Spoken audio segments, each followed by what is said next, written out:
Lynn Thomas, thank you very, very much for doing this for us. For those of you who've never met Lynn, he is the town planner and has been in the town of Easton planning his little heart out for the last 35 years. So he's gone through a number of administrations, and this is the fourth comprehensive plan that he is working on today. So, Lynn, we are very anxious and happy to hear a little bit more about the town plan and what Easton will look like in 20, 30 years. Great. Well, thank you, and thank you to everyone joining us this evening. It's rewarding to see this much interest in a topic that's obviously very dear and close to my heart. But it frankly doesn't surprise me given the level of interest we've had in such topics through the years, but always good to see. I hope you guys enjoy what I have prepared to show you this evening. And I know there are a number of questions. I received some of them in advance and looked at them, and I think probably a good half of them were already incorporated in what I intended to present. And I will I try should to. mention, excuse me, Lynn, I should Sure. mention to everybody that we'll be taking questions in the chat and I will be monitoring that. So if it's a question about a slide that Lynn's on, I will just interrupt him and ask the question. If it's something that's broader, we'll save it to the end. But go ahead and use the chat for questions. Right. And I will be happy to respond either way as we go along or in a question and answer format at the end. And if by chance you have a question that we didn't get to, or you think of one later afterwards that you'd like to follow up on, my contact information, I think you probably have it from signing up for the course, but if not, it's on the last slide that I'll show of the evening. I welcome you sending me an email following up on anything. Be providing a recording probably sometime tomorrow. And you can always reach Lynn by going to the course page where you registered, and at the bottom of that course page there was a button for emailing him. Great. So thank you, Lynn, for the introduction. Just a very little bit about me, because we are, even though it's 90 minutes, we are somewhat pressed for time, I think, and I'm going to do my best to leave as much time as possible for the Q&A. As Lynn said, I've been with the town of Easton since 1990. Most of that time I have focused mostly on long-range planning. We'll get a little bit into the distinction between the different types of planning, but among other things, long-range planning is where comprehensive plan updates are performed.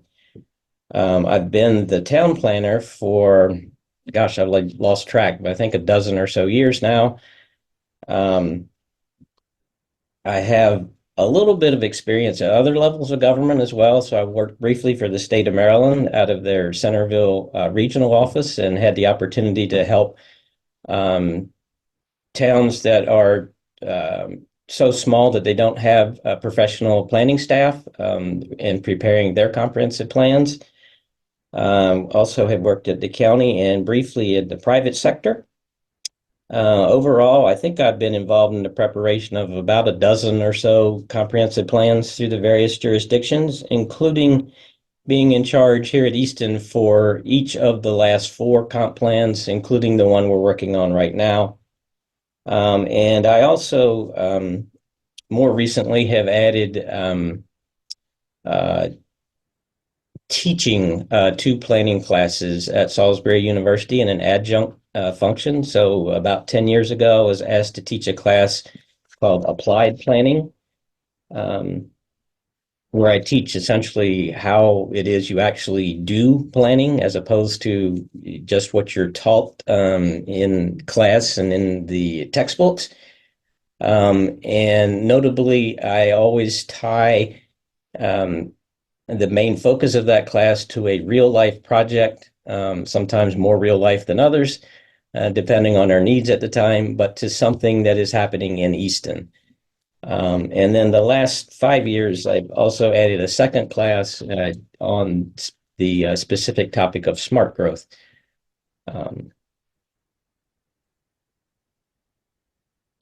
Um, just give you a sense of what I hope to go over this evening.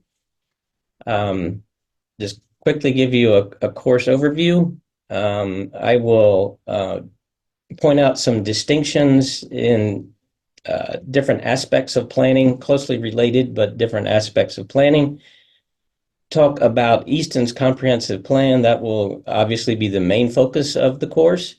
Um, in terms of what's in the current plan, where we stand in terms of updating the plan, the various parts of the plan, what is actually required to be there, what is not required but permitted to be there, how we coordinate with Talbot County, and questions like that. And then I'll also cover what else does comprehensive planning involve besides just the obvious updating of the town's comprehensive plan. And then, as we mentioned, there'll be opportunities for questions as we go along and at the end. So I mentioned some distinctions in planning. This includes, just what the heck is planning in general. You hear planning used in many realms, even in everyday life. Um, but what, as a profession and as it pertains to local government, does that mean? And then more specifically, what is comprehensive planning and what is a comprehensive plan? So in terms of planning, our professional organization, the American Planning Association, describes it like this. They state that planning is an effective tool for managing growth, navigating change, and making tough decisions facing communities, like where to invest in transportation, housing, and parks.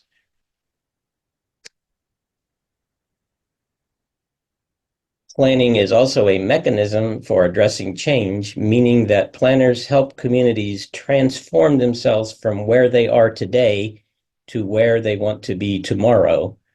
I've even heard at conferences and presentations that planners referred to as change agents.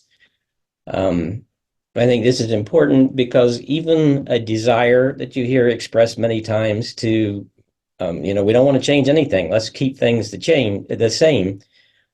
Even that requires a plan of action and specific deliberate steps. And frankly, in my experience, I would argue that trying to keep things exactly the same can be even more of a challenge than a plan for changing in some way. Planners can help communities deal with change because, after all, change, even if it's change that you've desired, you've identified as something you desire to see happen, can be a little unsettling to folks.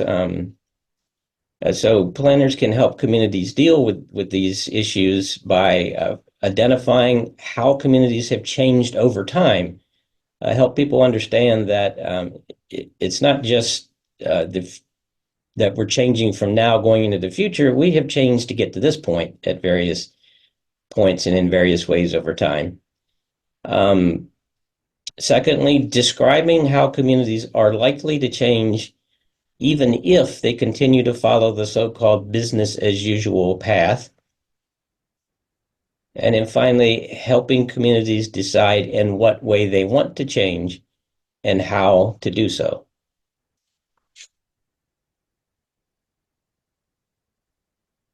So generally speaking, in a planning office, there are two divisions or arms, at least in offices large enough to split it up.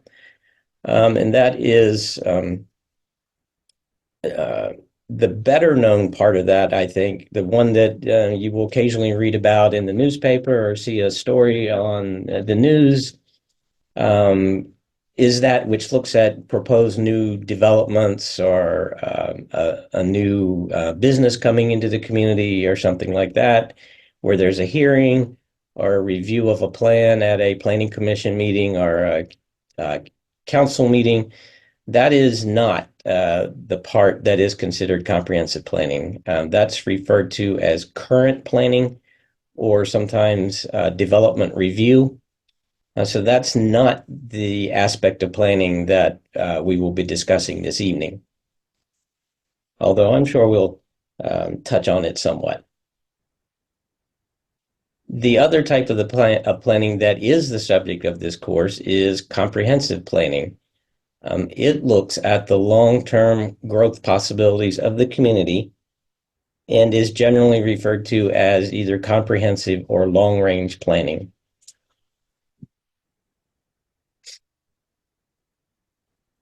So we use this term comprehensive plan fairly frequently, and perhaps you have wondered what exactly makes a plan comprehensive.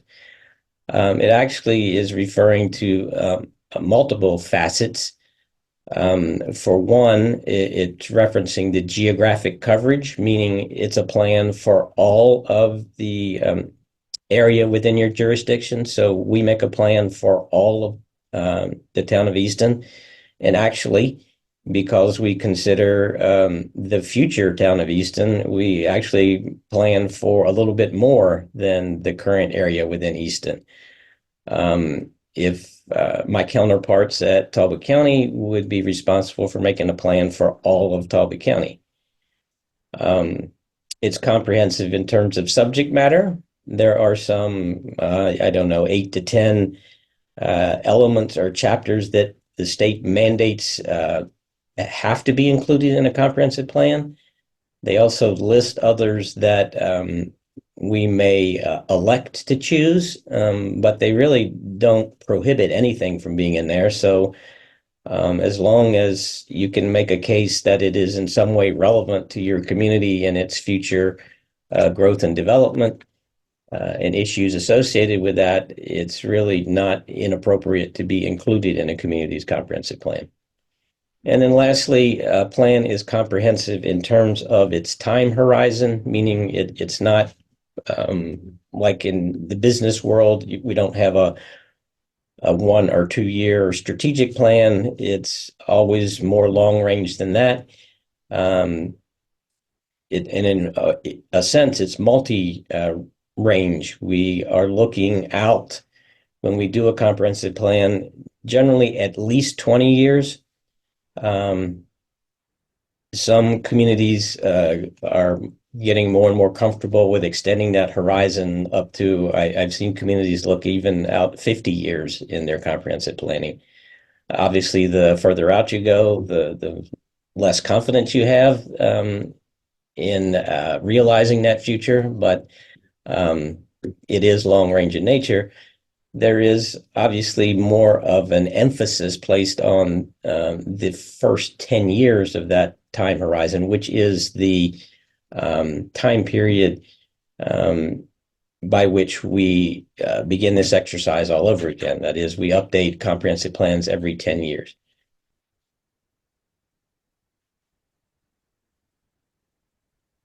So what is this thing called a comprehensive plan? One definition is provided by something called the Standard City Planning Enabling Act, and I'll mention later a little bit about what that is and why it's important to planning. But they describe it as the plan shall be made with the general purpose of guiding and accomplishing a coordinated, adjusted, and harmonious development of the municipality and its environs. It is also, it can be described as a document that helps guide the following kinds of decisions. These include requests to change zoning, zoning being the primary tool that implements the plan. So it's certainly important to compare requests to change that zoning to what the comprehensive plan says with regard to the future of a given area or parcel of land. Decisions about expansion of major infrastructure, decisions about location of new infrastructure. You think that seems rather obvious, but think about If a community has a limited amount of funds available to invest in new infrastructure, it probably makes more sense to make that investment in the side or portion of your community where you are projecting and planning for growth, as opposed to that which you are perhaps looking to preserve land or for some reason not looking to grow. A comprehensive plan also guides decisions about annexation of additional territory. So probably understand annexation, but simply the legal process by which areas not currently part of a municipality become part of the municipality. So when we receive those requests, we certainly take a close look at what the comprehensive plan says about such areas. And then finally, decisions about any number of major public investments.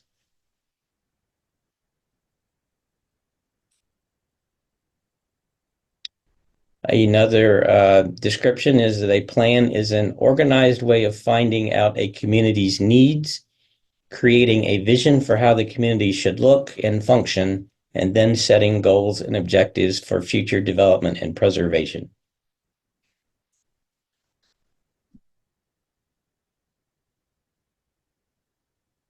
This is taken from our current draft of the comprehensive plan. It's also in the current 2010 comprehensive plan. It notes that after adoption, the plan will serve as, among other things, a unified statement of desirable development policies, a framework within which specific development issues can be evaluated and public policy effectuated consistent with the long-range growth and development goals and objectives of the town. And finally, an information document for local elected officials, citizens, developers, and special interest groups concerning critical development issues, as well as town development policies.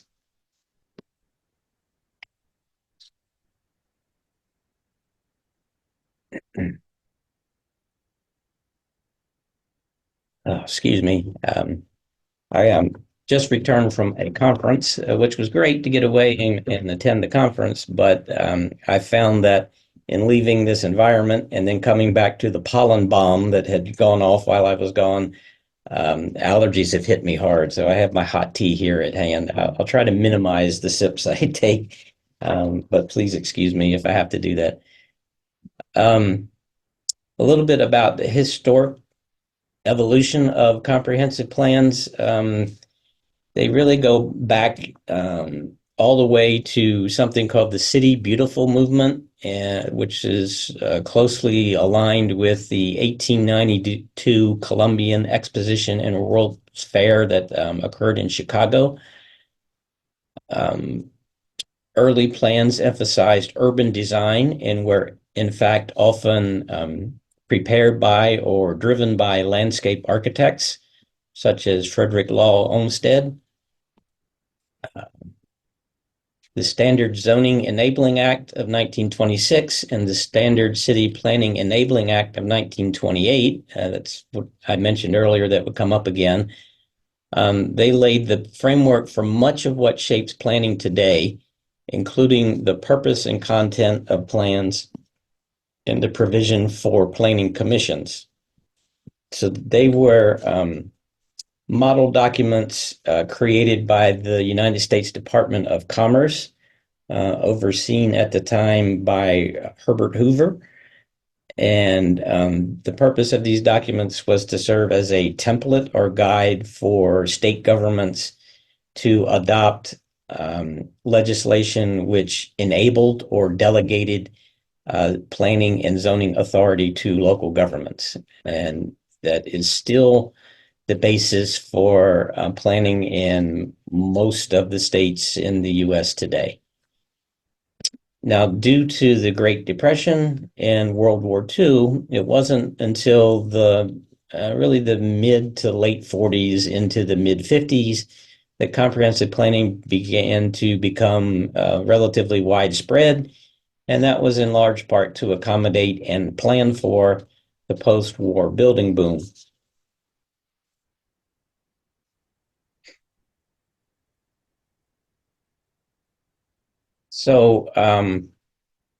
Next, I have a series of slides that at least begin on this same topic of what a comprehensive plan is, maybe equally importantly, what it is not, that we used as part of our initial public outreach efforts associated with the current update of our comp plan. Um, So this was used to explain some of the quote unquote basics associated with the comp plan update.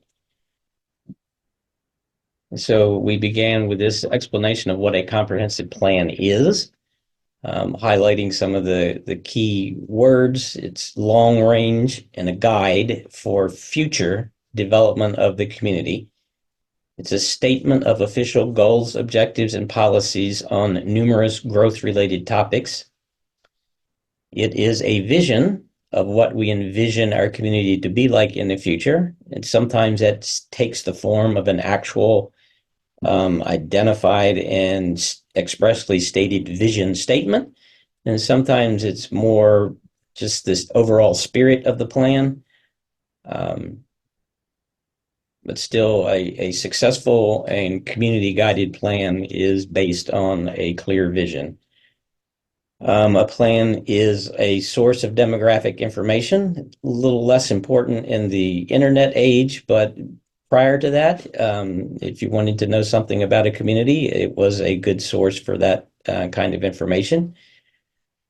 It is the foundation for local land use laws and regulations, and it is the document with which consistency is required for a host of decisions, including things like the awarding of state and federal grants, the location of public facilities, and the approval of various development applications. In many ways, those types of things um, uh, reference consistency with the local comprehensive plan. Sometimes they simply ask you to address it. Sometimes they require it. But that certainly is a major purpose of a comprehensive plan. Sometimes it's important to remember what a comprehensive plan is not. It is not law. The law comes following the comprehensive plan, and certainly those laws need to be consistent with the comprehensive plan, but the plan in and of itself is not law. It is not completely inflexible. Meaning it can be amended before it is updated again. This doesn't happen with great frequency. I can probably recall 6, 7 times in my 34 years that we have stopped to consider a comprehensive plan amendment, sometimes to the map, occasionally to the text. Those of you who have been around long enough to remember some of the highly spirited public debate over the appropriate role of big box retail or major retail, as we sometimes refer to it, that ultimately involved an amendment to our comprehensive plan. And we've had some mapping amendments to, when we get to the actual comprehensive plan maps, you'll see that we have a map that prescribes the what we consider the priority growth areas, and the current comprehensive plan suggests that in order to be annexed into a town, the land needs to be in a priority 1 growth area. So we have had a couple of requests for folks who wanted to annex into town, but the comprehensive plan designated them as something other than priority 1. Who sought to be upgraded to priority 1 so that they could then proceed with annexation and legitimately allow the town council, assuming they are otherwise in favor of the annexation, to be able to make the finding that the request was consistent with the comprehensive plan. In all honesty, some of those requests were approved and some of them were not. They're just evaluated on a case-by-case basis. A comprehensive plan is also not all-knowing. Probably shouldn't come as a surprise, but I think sometimes some folks think that it has more knowledge than it does, but try as we might, something will come up that the plan does not anticipate. It's also not a master plan in the sense of it's not like a set of blueprints that you can pull out and say that this is block by block or parcel by parcel exactly how the town is going to develop in the future. It's more general, a little higher altitude than that kind of a document.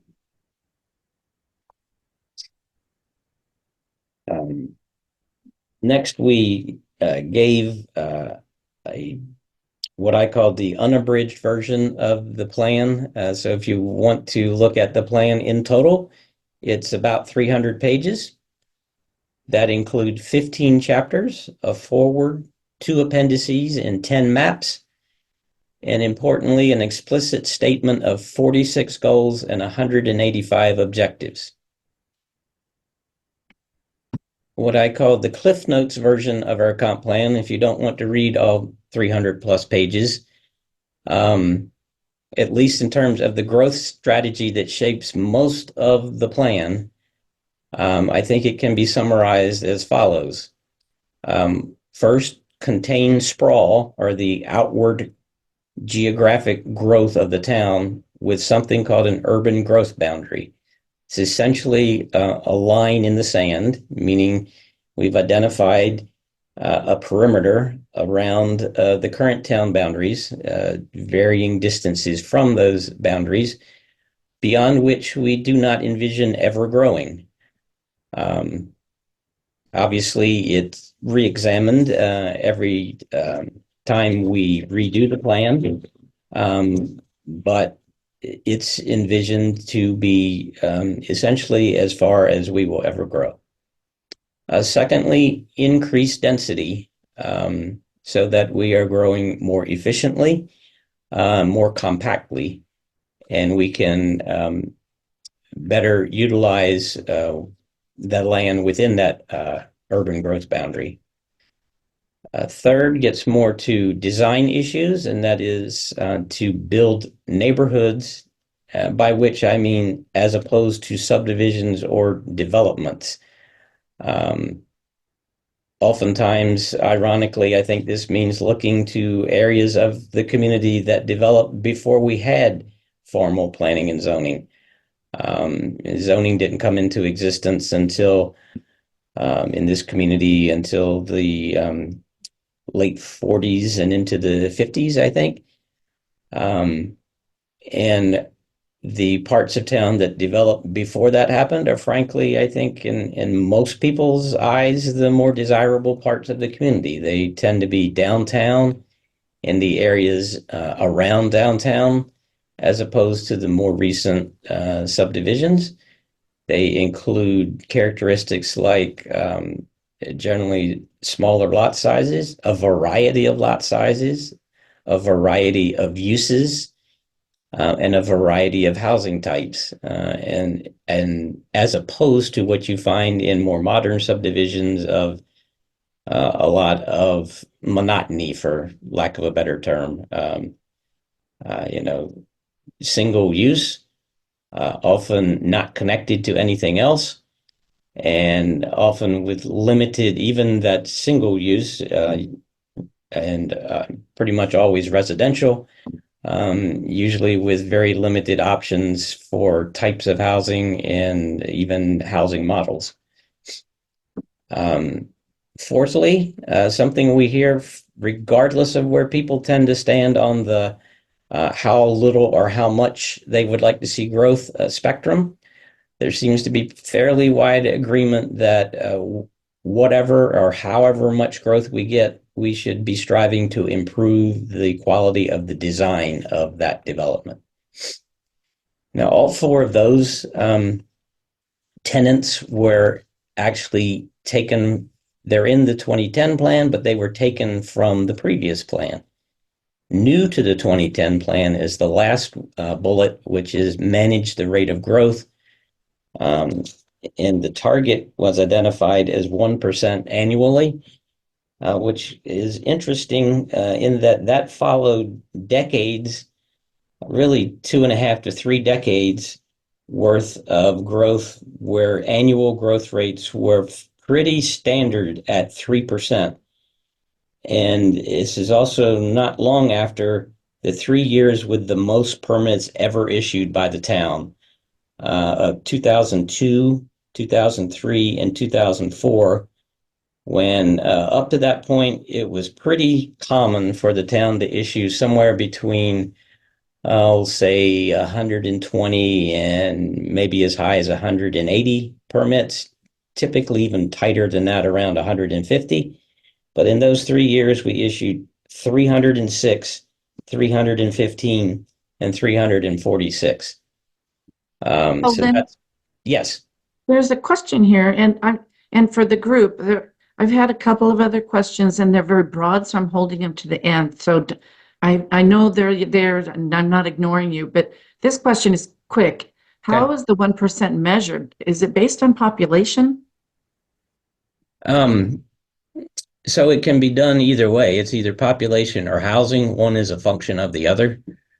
I typically do it by, for the purpose of the comprehensive plan, I make population projections. So it's on the population.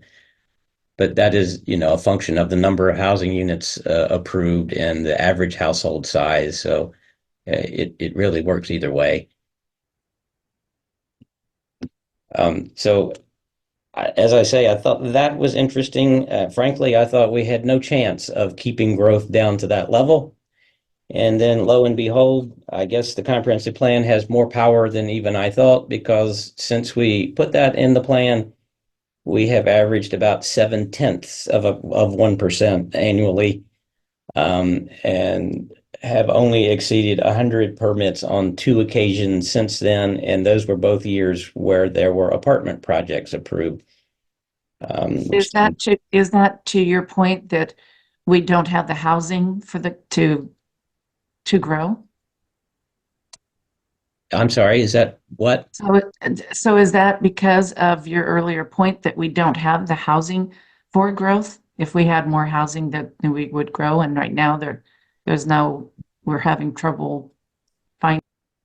Yeah, so we'll get to the issue of housing in a bit, but clearly, housing is an issue here. The supply of housing is an issue in Easton, as it is in pretty much all of the country. And obviously, if we had more housing, we would likely have more growth. We certainly, to the extent you believe housing affordability is a supply and demand issue, clearly in my mind, it's at least part of that issue. That is contributing to that aspect of the housing crisis as well. So that summarized the overall growth strategy of the town. And then beyond that, I think there are these 2 maps I mentioned there. I think there are 10 maps in the comp plan. These 2 are particularly relevant to future growth of the town. The map on the left is the growth areas map that I described earlier with the priority growth areas. The thin brown line with the thick green on the outside of this area, that is that urban growth boundary that I mentioned earlier. We envision it being surrounded by what we call a green belt. That obviously is beyond our control, because that is both currently and planned to be beyond our jurisdiction. But we would certainly encourage Talbot County to target any ag preservation and any other form of land preservation tools that they may have to that area to lessen future development pressures on such areas.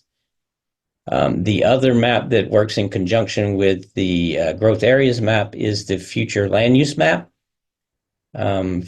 For the existing town area, there's a rule of thumb in planning that usually your future land use map is roughly 80% based on your current land use map.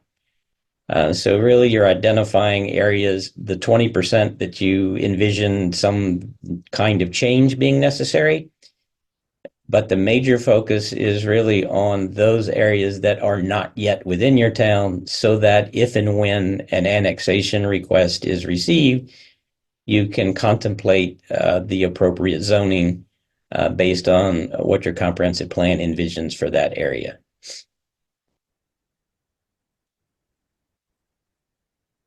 We included in these meetings, pointing out to folks that we had begun the public outreach effort in another way through the publication of a couple of surveys.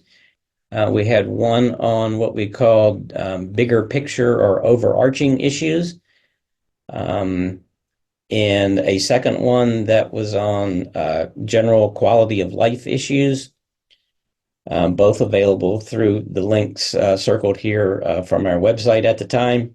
It was available both in English and Spanish.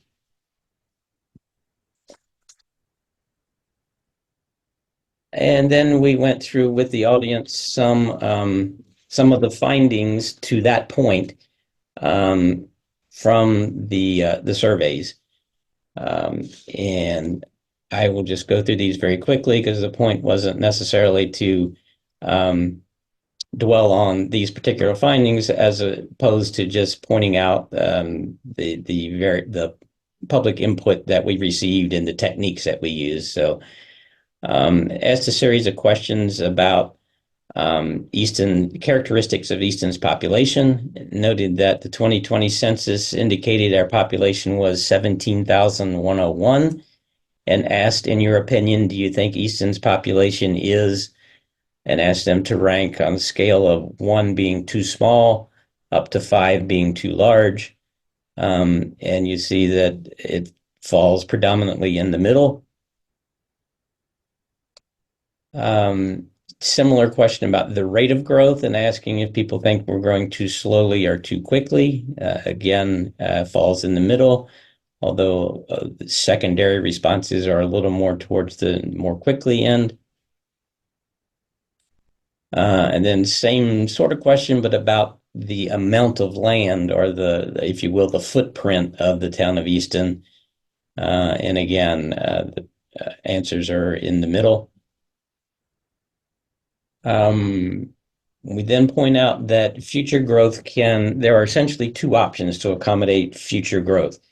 You can look to infill opportunities, meaning identifying the vacant parcels and property that is suitable for redevelopment that are already within the town.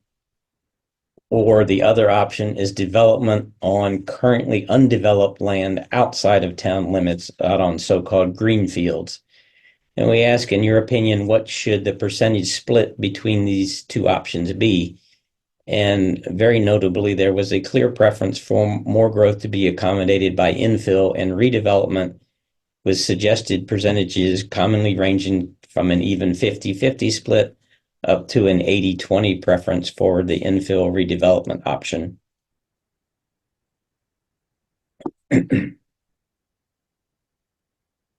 I mentioned the regional scale retail and how that's long been a topic of debate in Easton's. We asked the question about whether people think there's too little or too much.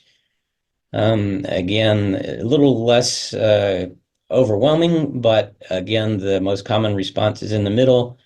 But it does skew towards the higher end in this case. Then we asked a couple of more open-ended questions. Always a fun one to ask is asking folks to list one thing that they think is missing or underrepresented in Easton and that you would like to see added in the next 10 years. The runaway winner is Trader Joe's. I'm not sure about our ability to attract them, but they clearly have the support of folks who were involved in our public input process. And you see the other more common responses. The second survey focused on quality of life issues, including questions about our current growth strategy amenities that attract people to Easton, and the potential redevelopment of the current hospital site if and when the new hospital is constructed. Some of the highlights from that survey, um, we asked concerning that growth strategy I just described. We asked people if they strongly disagree or strongly agree, or where on that range they feel about the particular components of that growth strategy. So for containing sprawl with an urban growth boundary, there was very strong support to continue that. Increasing density, that one is more across the board. The common one would be right in the middle. Building neighborhoods as opposed to subdivisions, again, strong support for that. Improving design, also very well supported. Restricting the rate of growth, not quite as strongly supported, but definitely on the support end of the spectrum. Then we asked about the degree to which people think these various amenities or factors affect current residents in terms of a decision to potentially locate here. I guess that should be potential residents as opposed to current. So the first one was parks. There's a lot of support for that. Walkability of the community. Again, a lot of support for that. And nationally, I have recently heard at the conference I referenced earlier that this has recently been found to be the #1 factor among some segments of those who are looking for new housing. Housing variety as an important factor. Housing affordability, a different aspect of housing, but both are important. Shopping options, dining options. I vote for that one as someone who eats lunch out every day. Transportation options, meaning do you have to drive everywhere in your community, or are there other modes of transportation that are accommodated, including the basic, bicycling and pedestrian infrastructure. The downtown receives a lot of support, as well as the closely related factor of historic character. Job opportunities. Then we asked people to name one thing that town should strive to add or improve in order to enhance the quality of life of our existing residents. A lot of parks and park-related responses, some transportation-related responses, including downtown parking, improvements to Route 50, and improving traffic flows. We asked, what is the most important asset, resource, or amenity for the town to protect or enhance as we contemplate the future of our community? And the common responses included small town character, downtown, the water or waterfront, and our sense of community. And we've asked this question in the past. I think it's sometimes reveals some interesting answers, and that is, we ask people to imagine that you have guests coming from out of town to visit that have never been to Easton before. Off the top of your head, what are 3 places that you know you're going to go out of your way to show them? And the #1 response was downtown, followed by the Avalon, which of course is downtown. The rail trail. Rail trail is interesting to make a list like this because it was first suggested in a previous version of the comprehensive plan. And frankly, if you've been around long enough, you might remember that there was something of a battle to get the rail trail approved to be converted from the railroad to the trail. And now it's risen to a beloved amenity of the town. You see the other things folks suggested. We asked the flip side of that as well. What is the one place you will go out of your way to avoid showing them? Fortunately, the list is not as long, and I was pleased to see that a number of folks said that there's nothing in Easton that we're going to go out of our way to avoid showing them. But those that did appear included Route 50, Port Street, our shopping centers, and the old Safeway site. We asked about the redevelopment potential of the hospital and noted it's important to also remember that it's not just the hospital, but it's their associated parking lots.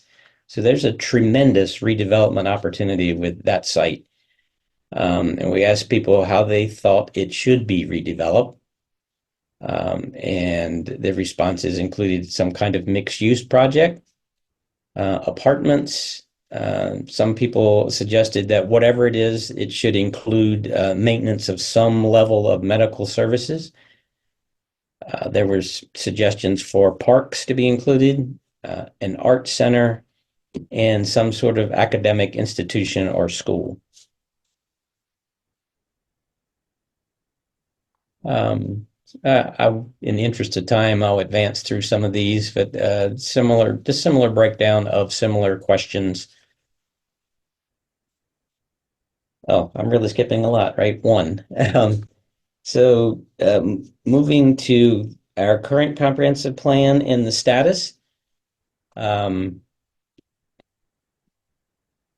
short, it is a work in progress. We have completed our initial public outreach, some of which you've seen what was presented. We are currently in the process of drafting the new plan, doing a chapter at a time with review of logical portions, meaning I'll send out groups of multiple chapters to the Planning Commission as we go along. As described, we've conducted public outreach through a series of surveys. That included at least two, I think maybe three online surveys, one scientific telephone survey specific to the issues associated with housing. And we conducted ward meetings and one townwide, what we called a planning drop-in, which referred to the fact that it was the event was open for a 2 or 3 hour period, but we envisioned people just stopping by and spending 30 minutes. They're welcome to spend as long as they wanted, but we thought they could complete all the activities we had planned in about 30 minutes. And that was, I think, pretty successful. So following this initial outreach activity, despite being pleased with the overall level of support, we concluded that there were still segments or portions of our community from whom we had received very little input. So we paused the process at that point and conducted supplemental outreach efforts to such groups, working with folks like the Chesapeake Multicultural Center to help us reach some of these other groups, and we reached out to them in different formats, more one-on-one stakeholder interviews, focus groups, things like that. And as I mentioned previously, we are now in the drafting mode. And I mentioned the groups of chapters that I'm sending to our planning commission that I envision sending in somewhat logical pieces or parts. They have reviewed what I call the background or stage setting chapters that includes all the various demographic information, a summary of the public input, things like that. Then I will send them an accumulation of chapters that in some way address areas where we do not envision growth to occur, or certainly not to be encouraged, to include things like the historic district. There's a chapter on historic preservation. That would be one of the chapters I'd ask them to look at among this group. There are various chapters that touch on environmental issues and environmentally sensitive areas, so they would be included.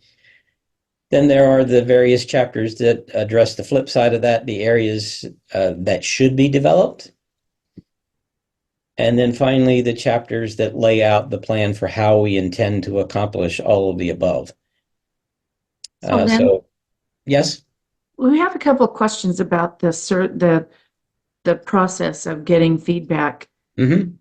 that I want, and I think you could probably answer them pretty quickly. One Okay. is when and where or how were the surveys publicized? And has it been considered to mail surveys for public outreach? Is that a little, are we a little beyond that process at this point, or? Yeah, so we're beyond the surveys have been closed for a while. That's not to say the Planning Commission might not conclude that they want more input. Particularly after they've produced a draft, they may solicit input. They'll definitely solicit input, if nothing else, in the form of a formal public hearing. But they may go beyond that, and that could include surveys, I suppose. In terms of when it was initiated in late 2022, when we started this process and continued into 2023.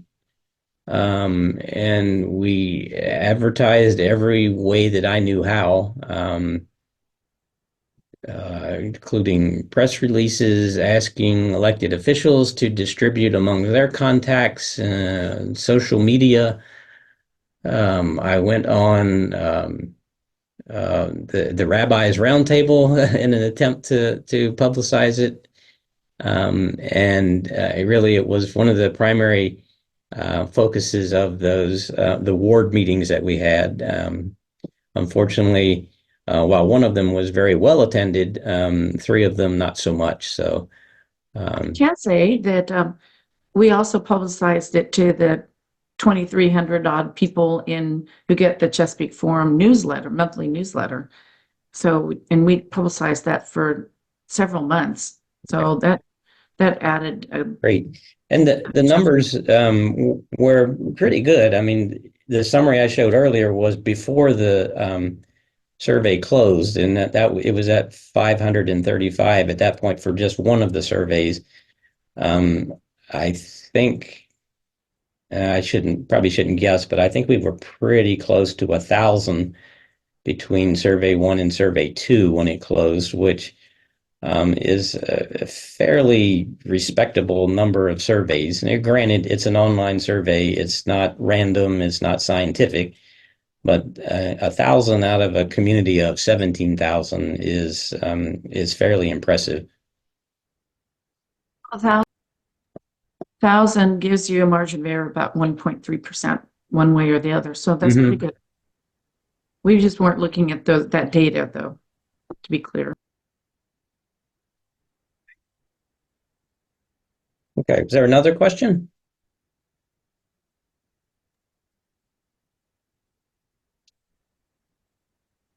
Yes, there is. Um, Somebody asked, well, the comment was that that's less than 10%, but that's not completely relevant with survey research. And then the other question was, do you survey the county residents or just the town of Easton? So at least for the online, which in this instance is what we used, they're open to anyone. Now, obviously, you have to know about it, so presumably people in and around Easton would have an advantage in knowing about it. And that, we're not limiting those that we want to hear from as being Easton residents. Clearly, there are people who have a strong interest in the future of Easton that aren't residents, primarily in the form of all the folks who work here but do not live here. Um, and then there are, any number of people who live um, outside of the community but enjoy our services and amenities, et cetera. They have different perspectives, but they're all worthwhile getting the input on. I mentioned one scientific survey on the issue of housing that was conducted Talbot County wide by a random sample. from a professional survey firm, and they did have the ability to split out the responses to specifically Easton residents and non-Easton but Talbot County residents. So we will have that information available to us.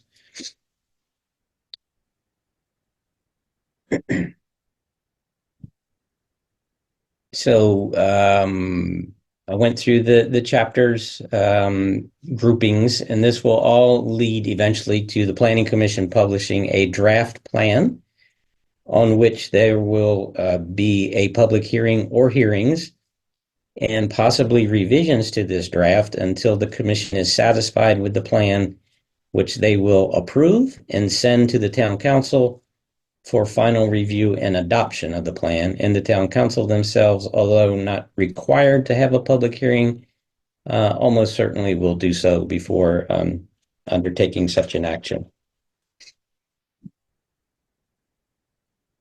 In terms of coordination with Talbot County, we have, to this point, we have worked with the consultant for Talbot County Public Schools to get their input on the section of, there's a chapter that's required called the municipal growth element. It's one of the ones I'm currently working on, to get their input on the part that addresses schools and specifically the ability of schools to serve the existing population and the population anticipated by build out of the town. Beyond that, as soon as the draft plan is prepared, in its entirety, it will be shared with Talbot County for their review and comment on any aspect of the plan. And in terms of coordination, I think the most crucial aspect is the location of the growth boundary around Easton. Both of us have a growth boundary. It seems very important that they're consistent. They have been consistent since we came up with the concept some 20 years or so ago, and currently they're actually identical. So hopefully that will remain the case going forward.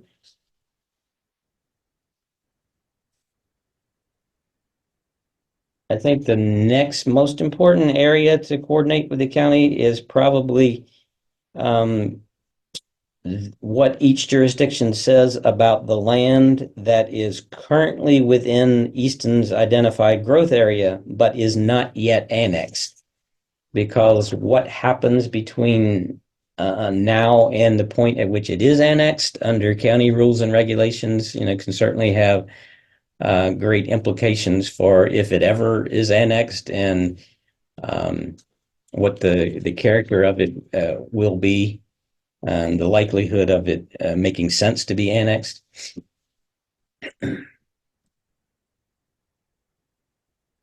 A little bit about comprehensive plans, not generally, but specific to Easton. So the first portion of Easton's comprehensive plans, apparently the first plan was adopted in sections. The first portion was adopted all the way back in 1950. And through the years, our plans have been prepared at one time or another by the Maryland Department of Planning or their various different names at the time. Other times we've used consultants, and for the last 4 updates, including this one, we've done it in-house with town planning staff. The 1988 plan was prepared by a local private consulting firm. That's the last one that was not done in-house by staff. Beginning in 96, and for each plan thereafter, the plan has been prepared by town staff and has utilized various techniques, utilizing early, thorough, and widespread public participation. Early on, championed by someone near and dear to Chesapeake Forum, my first Planning Commission chairman, John Ford. This was very central to his way of thinking of how these things should be done, and he was certainly a champion of this thorough public input that continues to this day. I mentioned the planning drop-in. This is the flyer we did for that event. We asked people to give us 30 minutes for 30 years. We initially wanted to call it 30 for 30, but ESPN has this thing for that. So we had to shy away from that and come up with something slightly different. But the theme was generally, hey, we're going to be open and available for 3 hours. If you can spare 30 minutes within that 3 hour window, we'd love for you to stop by and give us your input.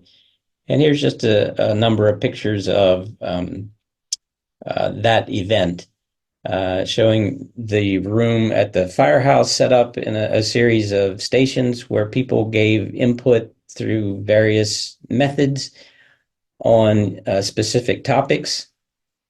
At various points, there were, 4 or 5 people, 10 or 12 people. It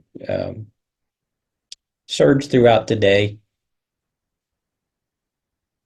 And people were free to visit as many or as few of the stations as they wanted and contribute as they thought appropriate. There were a number of just general input questions. There were a lot of mapping questions. This asked people to locate areas they think appropriate for growth by placing dots on the map. This is similar about the appropriateness of commercial design. Place a dot. The colors really don't indicate anything. It's just a collective counter. Questions about future bicycle trails, etc. There's Route 50, housing types, business jobs in downtown. Vibrant Easton. I think I saw in the question somebody asked about what Easton was doing to ensure that it remains vibrant. So here's at least some citizen input on that issue. And the one thing that I can add related to that, so that, you see there's a lot of suggestions to address that topic.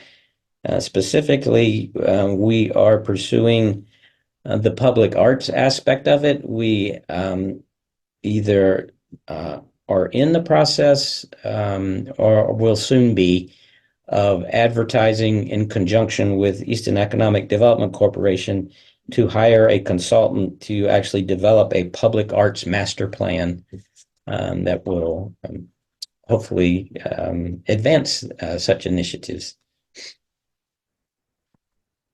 And some of the other stations, climate change and sustainability, some free form questions and answers. And most of these documents I'm still inspired by every day because they surround me in my office here. So as I'm drafting the chapters of the comp plan, I have ready access to these various forms of input. So in terms of the content of comp plans, I mentioned there's required elements, optional elements, and then very briefly, I'll give you what I call a sneak peek. It's frankly not much of a sneak peek because we're not too far into the plan, but to the extent I can give you thoughts on what might be in it, I have a few. So here's what the state of Maryland says must be in a comprehensive plan. A community facilities element, an area of critical state concern element addressing various environmental issues, a goals and objectives element, a land use element. A little surprised that's not number one, since at its heart, a comprehensive plan is a land use document. Development regulations element, sensitive areas element, transportation element, water resources element. There's a lot of overlap among these. It's not uncommon to see these chapters combined in various ways. Transportation element, water resources, I think they were carried over from the previous one. If you have geological information available, you're supposed to include a mineral resources element. About the only thing we include in ours is something about gravel extraction, which is not uncommon on the Eastern Shore for that to be the extent to which that chapter is addressed. In municipalities, we have to have something called a municipal growth element.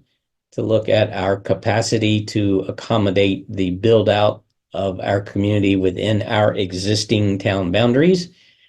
And then we also look at future growth area as well and what the implications of that are in our ability to accommodate that growth.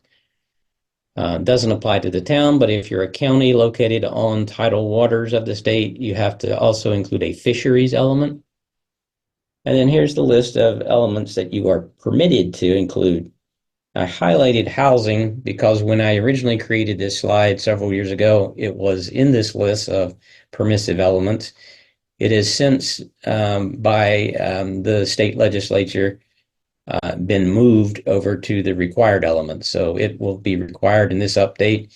Good news is we do already have a housing element, and it is pretty consistent with the requirements that the state places on such elements.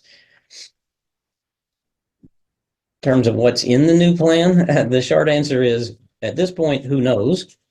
Because it's early in the process and well, relatively early in the process in terms of final draft. Hopefully, it's close to the end of the actual overall process.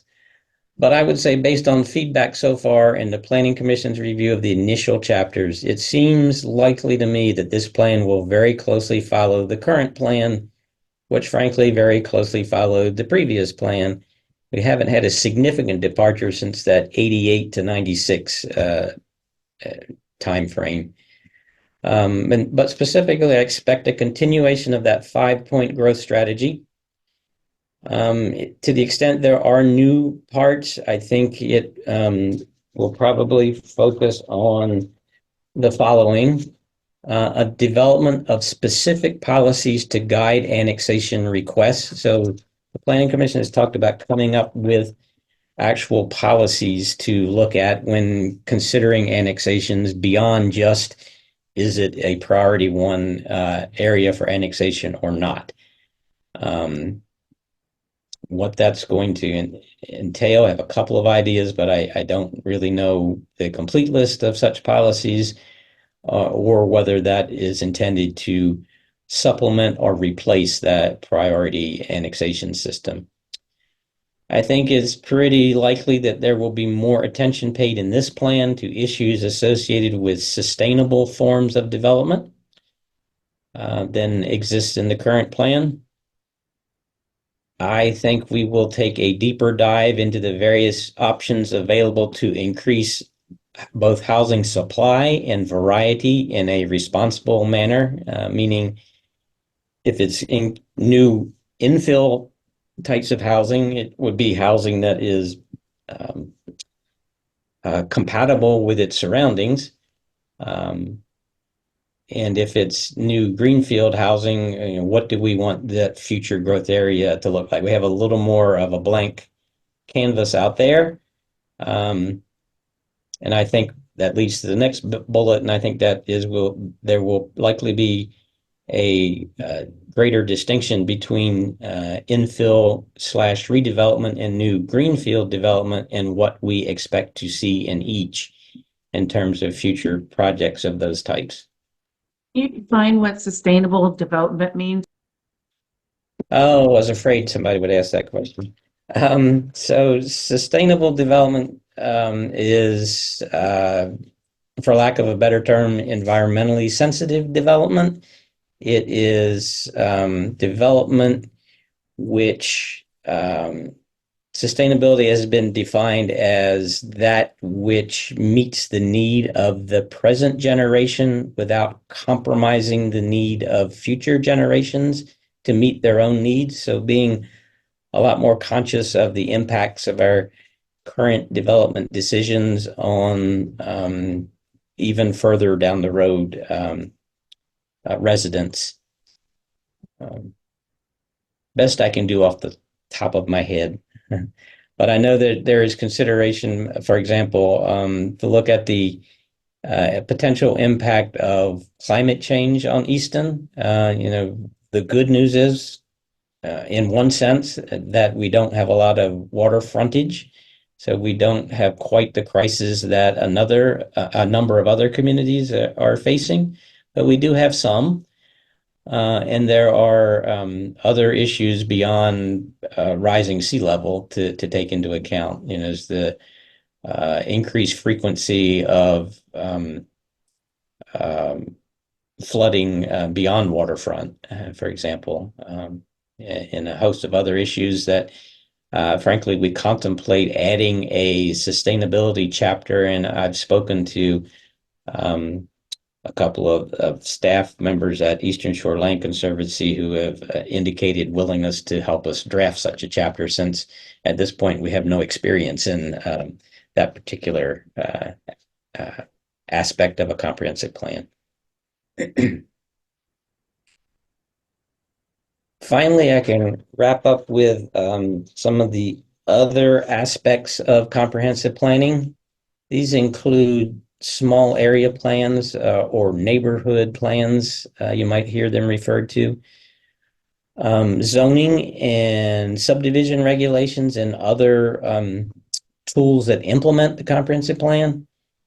And specifically, we get asked from time to time to assist or participate in various specific studies, task forces, etc.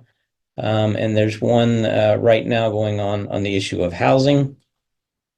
So small area plans, we have examples of those in Easton include the Easton Point and Port Street Corridor Plan. You see that superimposed here on this slide. We have a downtown infill and redevelopment plan. There's a current East End plan, but it's close to 30 years old, so we are in the process of updating it concurrent with doing the comprehensive plan update.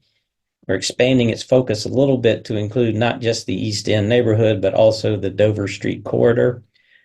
So, so Lynn, we have a question that was asked earlier that is related to the Easton Point plan.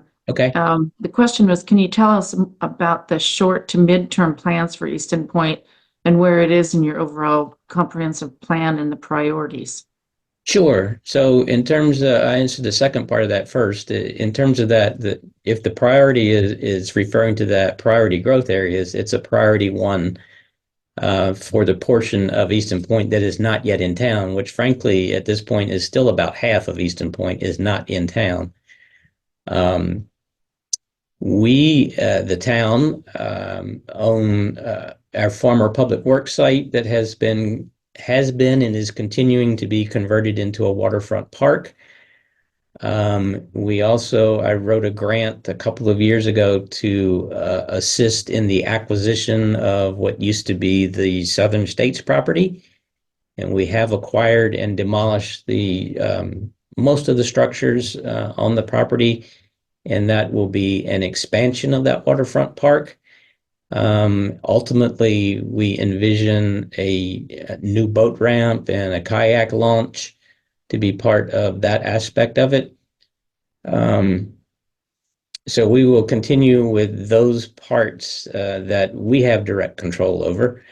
The overwhelming majority will be we're at the whim of the private sector in terms of timing.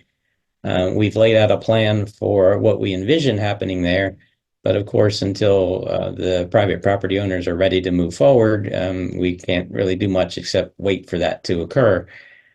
We have another question, and this one's has to do with actually, a couple of questions. What's the latest news on the proposed redevelopment of the Easton Club property? I think they're referring to the land that was across the street. Oh, no, they're talking about the Easton Club and the clubhouse part. But we've also had some questions about the land that the town bought across the street from Easton Club. So where to start? The land that the town bought, the large wooded parcel, I believe that is fully transferred.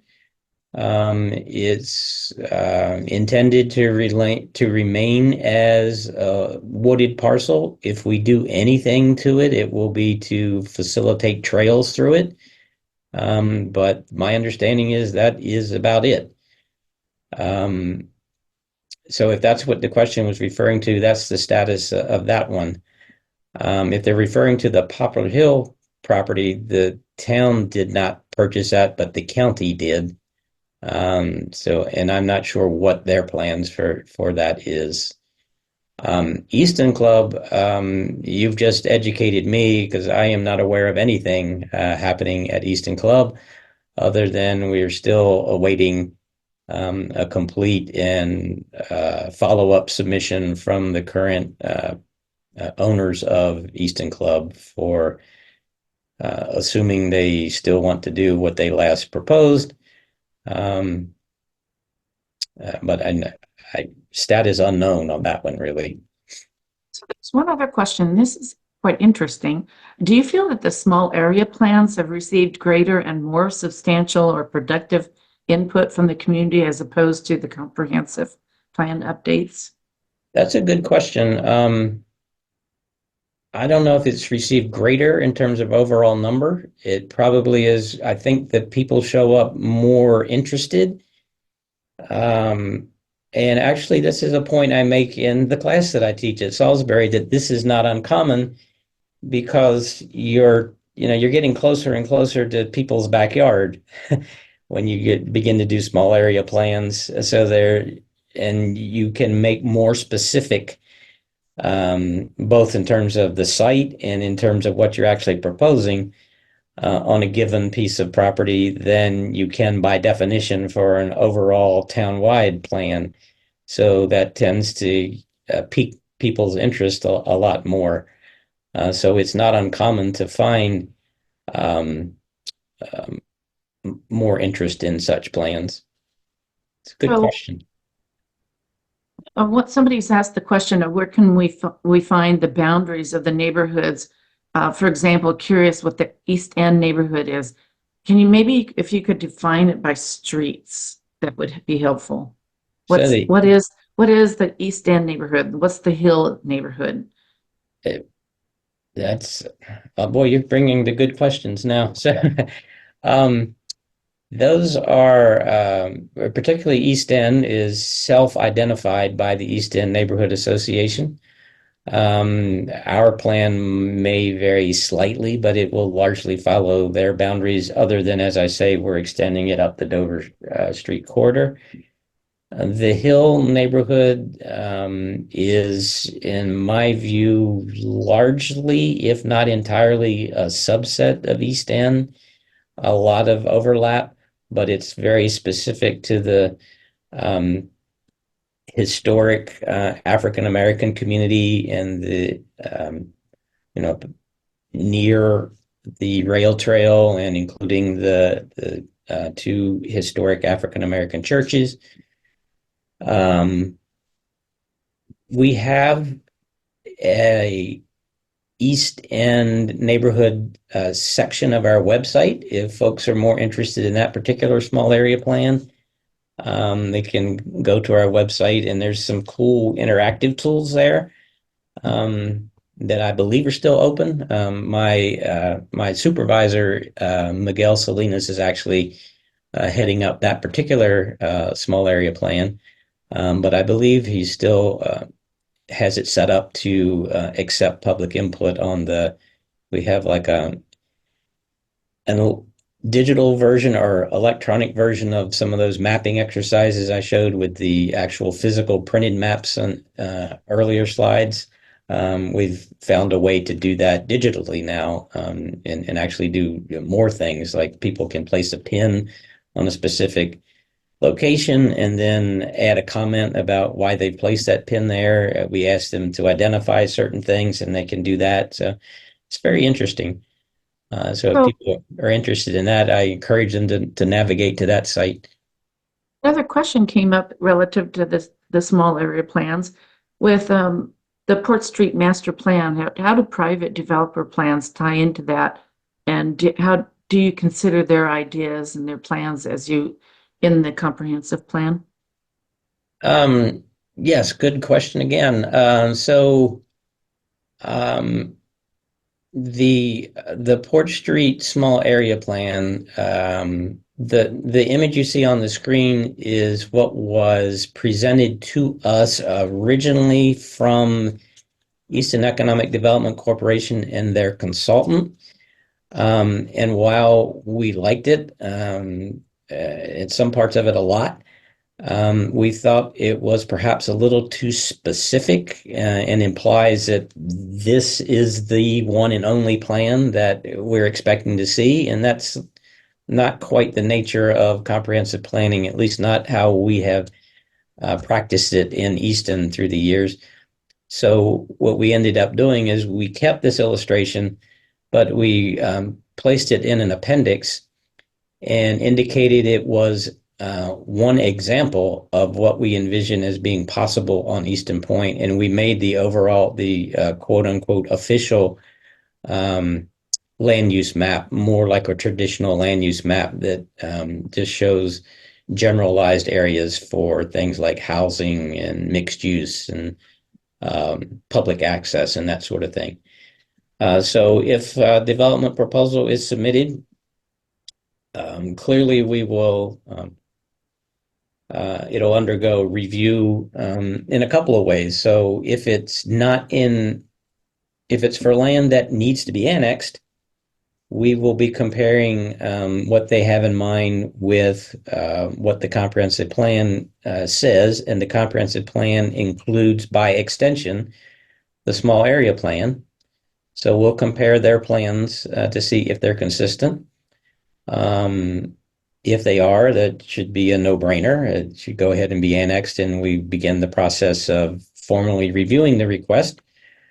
If it's not consistent, then we need to determine what to do about that. And that is it as simple as rejecting the request because it's not consistent?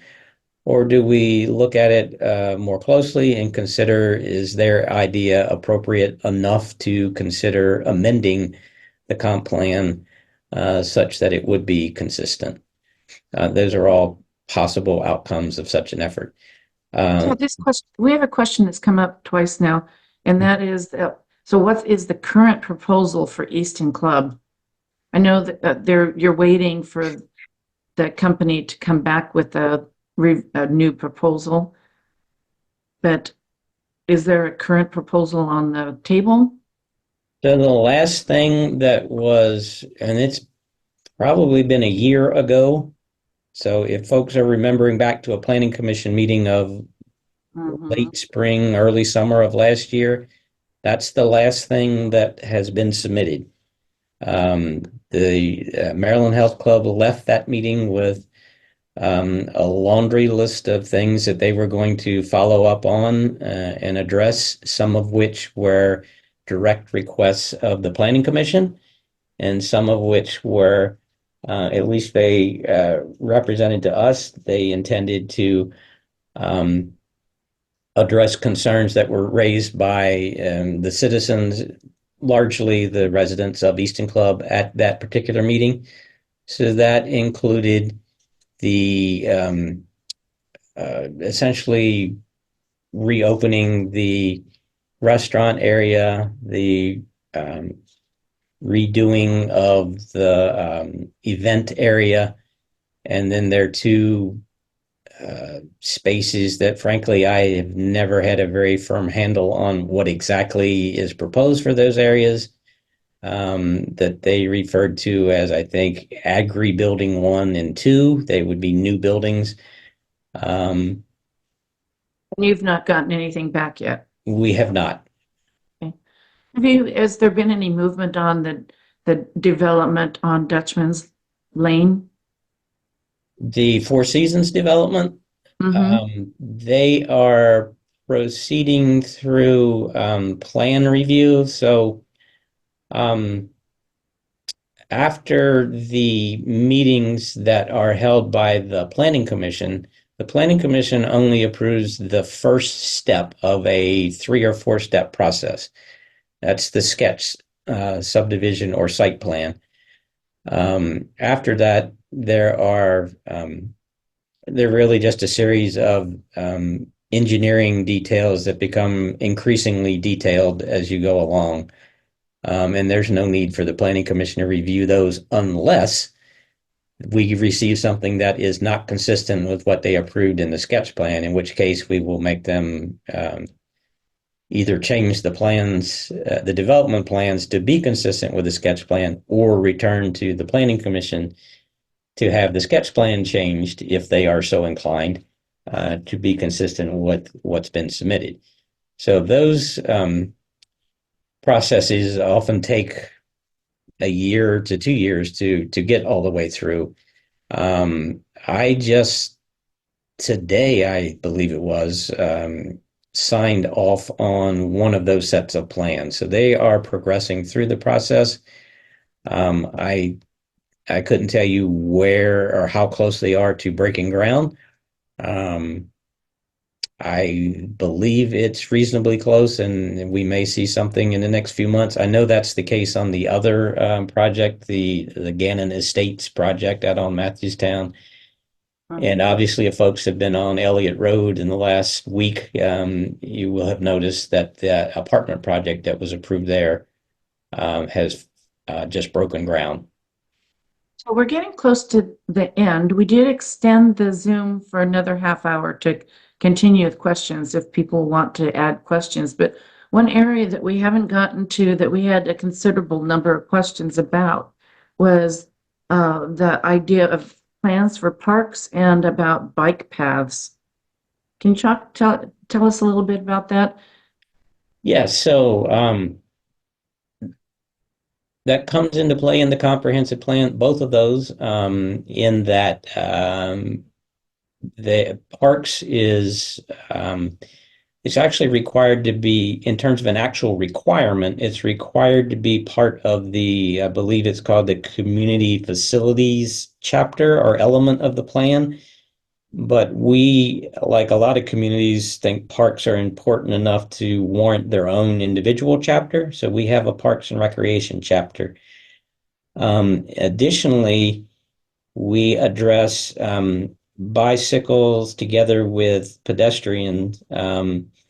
We have in the current plan, as an appendix to the plan, we have a pedestrian and bicycle master plan.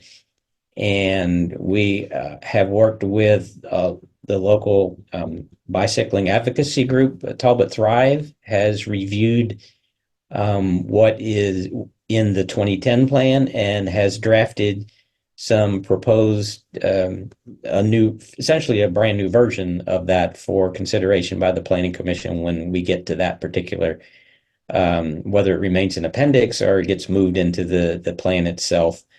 Um, Either way, the Planning Commission will review that, and it's essentially teed up and ready for their review already. Did I see an interview a couple of months back with somebody from the town who it was is on the Talbot Spy, and they were talking about a pedestrian bridge over the 50. It's possible. I'm not familiar with that, but it's certainly possible. We have talked about um, pursuing a pedestrian bridge over something called Chesapeake Avenue, which is it's the old rail line that led east out of town, I think ultimately all the way to Ocean City.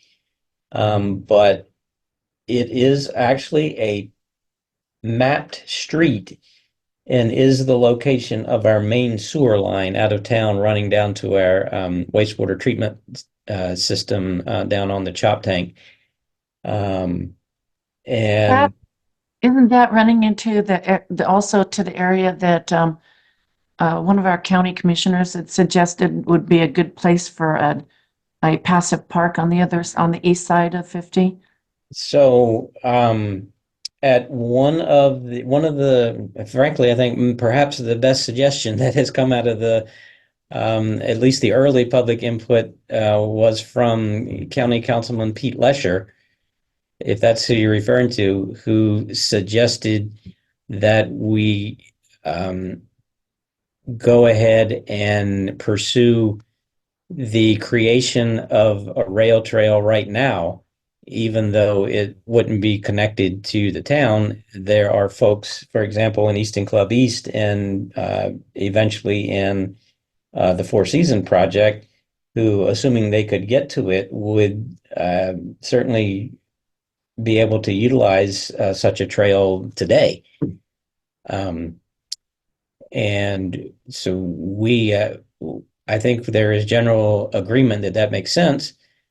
Um, and we have also kind of independently but relatedly, our town engineer has begun to look at designing a pedestrian bridge across Route 50. Now, we don't know if that is complete pie in the sky or there's some level of feasibility for that occurring, but we won't know unless we draw up the plans and um, begin to pursue it. So the last I heard, he was hoping to obtain some grant funding, at least for the engineering design of such a structure.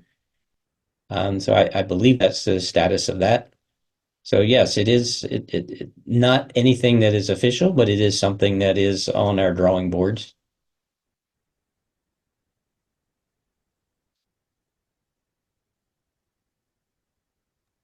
So would this be a good time to open this up to see if anyone else wants to jump in with questions?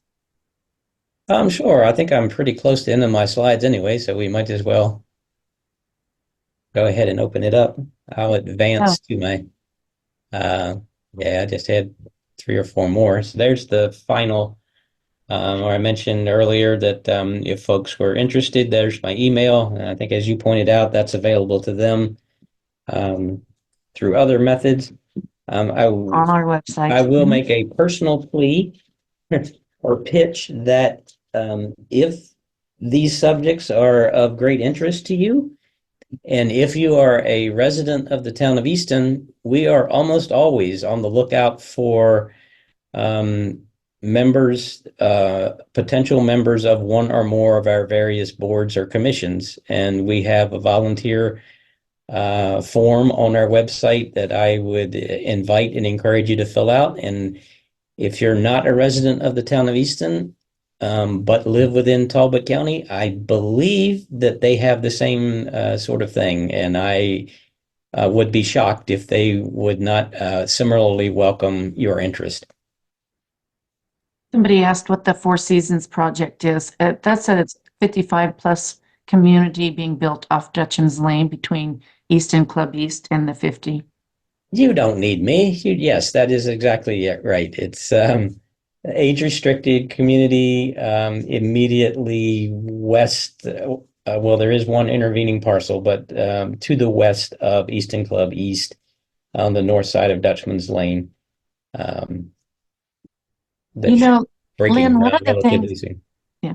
One of the things I got from the questions that were asked was this feeling that sometimes the people on the east side of the 50 don't feel like they're getting much attention from the town. There's so much emphasis on the communities in town. What can you tell us about that? I mean, um, right now it was this is this a bedroom community side of the town for the town of Easton, or is there any sort of a plan to create communities east of the 50? Um, I'll answer that in two ways. So, one that is the portion of town where the overwhelming majority of future growth is envisioned for a couple of reasons, frankly. One, on the west side of town, we are already, for the most part, at or very near our growth boundary. Um, So absent expanding the growth boundary further west, it is likely that future growth in Easton will occur on the east side of town, except to the extent that we can facilitate infill and redevelopment projects. Um, in terms of the nature of future development, that gets all the way back to one of the bullet points of our growth strategy. And yes, it's something we are constantly working to find ways to improve and encourage, and that is the development of true neighborhoods versus just subdivisions or developments. We'd like to see them connected where it makes sense. We would like to see a mixture of uses and not just a monolith of houses. And where there are houses, we'd like to see more variety in housing types. So we have a question here of that there's a shortness of public transportation from cities like Annapolis and beyond. What are the plans to improve that? That also follows with what are the plans to improve transportation within the town of Easton? A good question, and one that unfortunately we depend on other folks to, by and large. We have a transportation element. It's one of the more important elements of the plan. And part of that will include seeking the input of our only, to my knowledge, only provider of any level of public transportation. I think it's Delmarva Community Transit, about their plans and ways that we can support them. Um, I'm not sure who we would coordinate with in terms of reaching out to places like Annapolis and beyond. Obviously, as a relatively nearby resident, I'd like to see such options as well personally. But I think that's a bigger picture. We're probably involving the state Department of Transportation, or the Maryland Transit Authority or someone like that. And I'm sure it's going to be based on, is it feasible to provide such service What about here in the town of Easton? within the town of Easton? Mm-hmm. So clearly, we're not large enough for something like a light rail, but I think we certainly should be paying attention to the Delmarva Community Transit System and working with them to improve that to make it more robust. Um, what that means, I'm not exactly sure. We have done things like through our development codes, we require um, major retail to include bus stops in their construction. And we can look at things like that we can do through regulatory, but beyond that, you're probably a conversation for the town engineer as opposed to the town planner. Um, but yes, I agree that is an important consideration, particularly, as we get a little bit larger, these things you would think become more feasible. Well, I just looking at this, the comment about the public transportation outside of the area, it immediately got a couple positive reactions. So apparently that's something that would, another person here just commented you could incentivize public-private partnerships with transportation companies. Hmm. So, we have a tremendous number of very interesting people from different kinds of backgrounds, and I'm sure that um, you would agree with me when I say that the more you can get involved, the better. Maybe go to some of the planning commission meetings and listen to what's going on, and then now you know Lynn Thomas, and you can go visit Lynn and give him some of your ideas as well. But we have a very active county council that can also be giving you lots of feedback and information from the community, and that community members can go see. And But I should probably point out that, my focus tonight has been on the town of Easton. This same exercise will be going on in Talbot County. They'll be updating their comp plan. I think they are not at their deadline yet. We're required to update comp plans every 10 years. So I think they're closer to the middle of their process than we are. So Um, actually, that makes me have a question, Lynn.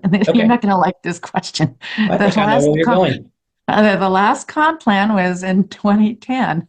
So we're now 2024. So why is it that we're so far off? So my daughter is getting her PhD in math, but I she didn't get that from me.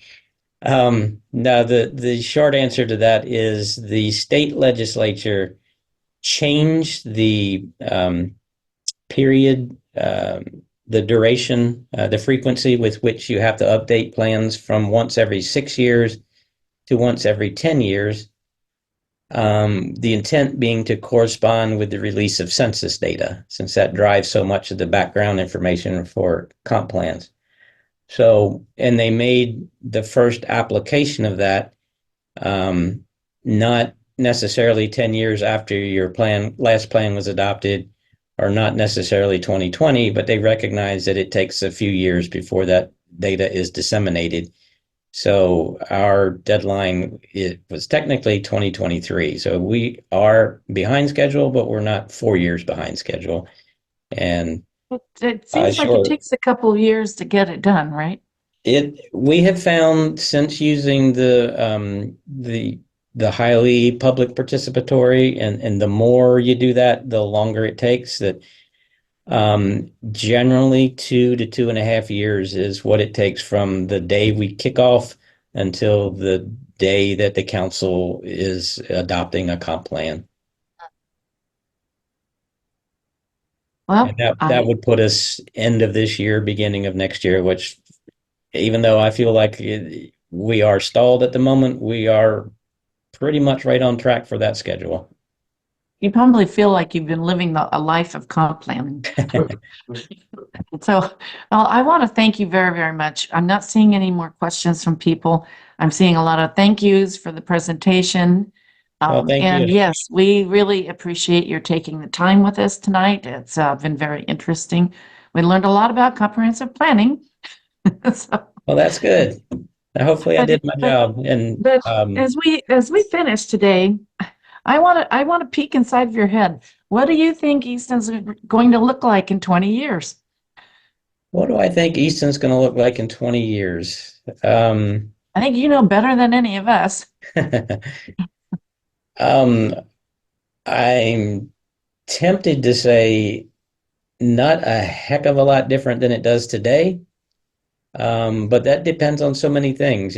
We've lived through 20-year periods where very little has changed, but we've also come off of 20-year periods where a lot has changed. So, if you can tell me what's happening with interest rates long term, I think that will largely answer the question of if we're going to be struggling to maintain um, a targeted growth rate of. So right now, the Planning Commission is looking at maintaining a growth rate as part of the comp plan, but increasing it slightly from what's in the current plan. Um, but if interest rates remain where they are today, I think we will, like this past 10 years, struggle to even reach that. If they get down, clearly, if they get down to the historic lows of 2.5%, that frankly is behind why many people are not looking to move right now. Um, we could be stagnant for a while. Well, yes, and Um, developers don't want to build when it's so expensive to so build that's, either. yeah, beyond just what you're going to pay for a mortgage, the developers also have to finance these projects as well. I think we could expect to see further development of Easton Point. I don't know when it's going to happen. I do think in 20 years we'll have a new hospital. I think one of the most interesting things to contemplate is what happens with the current hospital site. Tremendous opportunity with great chance to um, shape or reshape downtown and the edge of downtown there. Um, I think that will be an important aspect of this plan is what we say about what we envision. Obviously, it's primarily the University of Maryland Health System's decision to make what they do with their property, but we can set the parameters for what we want to see there and ultimately what we will allow there through the zoning code that will follow on from the comp plan. When when you're ready to deliver the new comp plan to the public, Mhm. will you be announcing it to us, or or will it be a stealth launch? um, no, I think we will be looking for widespread input. So, we obviously have to have the prescribed town public notice Mm. that runs in the newspaper and is posted on our website. But I'm sure that the town finally has moved into at least the last decade and has a social media presence. So I'm sure we'll be pushing it out there. We Have have, a big party and give people a lot of wine before they comment. and frankly, I think what I found is what is most effective is even before we had an official town Facebook and et cetera, is to encourage our commission members and elected officials to spread the word through their own personal social media. So I'm sure things like that will be utilized as well. Well, don't forget Chesapeake Forum. We can certainly help with that Absolutely. as well. So, well, we've taken up a lot of your time, and for all of you who joined us today, please thank you very much for doing so. I made for a very interesting uh, Yes, thank you. Thanks for conversation. taking it easy on me too. Oh, well, you come back another time, and then we'll give you the other side. All right. All right. Bye now. Good See night, you. everyone. Thank you.